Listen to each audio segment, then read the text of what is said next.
Simplicity, Butterick, Vogue. These are patterns that we grew up with. They are part of our sewing DNA. So what's occurring now should be of interest to anyone who sews or anyone who intended to sew these patterns. Because on the 30th of May 2025, these brands were sold, amongst others, to another company called Hilco. So the whole American division has been sold. What this means for us is our beloved brands are changing hands.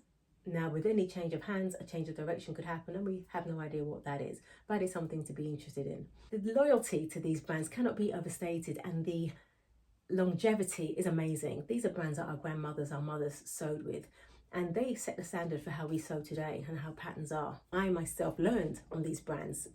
A lot of us have. These brands have been around for so long that our mothers and grandmothers used them. And I learned with these brands. I went through my mother's stash like a hot knife through butter, learning through these.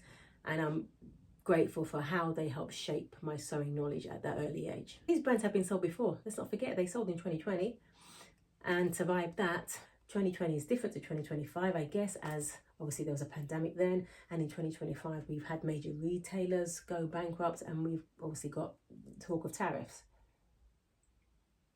So who knows what 2025 is going to bring.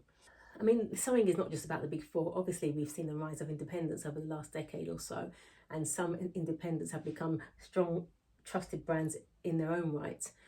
But sadly, also, the success has brought in some bad actors, people who have been accused of selling stolen patterns, people accused of selling poorly drafted, poorly written instruction with patterns, and people that have been accused of selling untested patterns. So in anything, there's good and bad.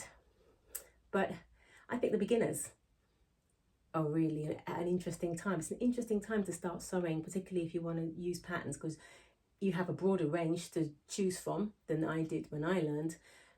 But you've also got to sidestep the bad actors as well. So it's difficult, it's challenging, but it's an exciting time in some ways, as obviously they have the internet and chat forums and groups and support. So that was something I didn't have in the olden days when I started. So it's a good time for beginners. But we have to remember that there are people involved here, and the employees of the group will obviously see a change. And for some people, that'll be very negatively impact them, and some people may be positively impacted, we don't know. But the staff of these brands are something to think about. On an overall sewing note, I myself have been tightening my belt with how I spend, and I think now more than ever we have to watch how we spend our money, where we spend our money, and try to make use of the things that we have. I have fabric in the stash that I still haven't sewn.